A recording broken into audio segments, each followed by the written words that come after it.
নমস্কার।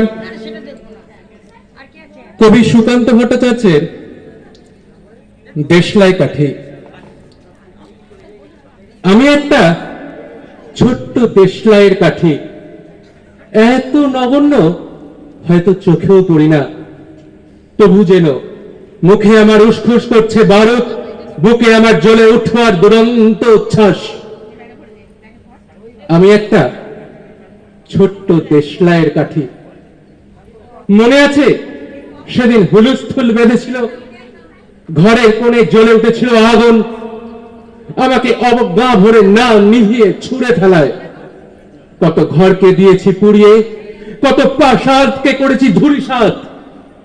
আমি একাই ছোট্ট একটা দেশলাইয়ের কাঠি। এমনই বহু নগর, বহু রাজ্যকে করে দিতে পারি ছাড়খাড় করে, তবুও অবজ্ঞা করবে আমাদের।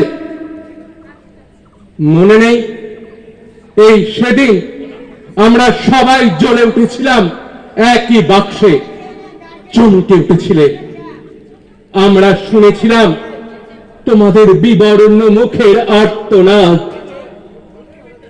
আমাদের কি অসীম শক্তি তা তো অনুভব করেছ বারংবার, তবু কেন বোঝো না আমরা বন্দী থাকবো না তোমাদের পকেটে পকেটে। আমরা বেরিয়ে পড়ব, আমরা ছড়িয়ে পড়ব শহরে গঞ্জে গ্রামে, দিগন্ত থেকে দিগন্তে।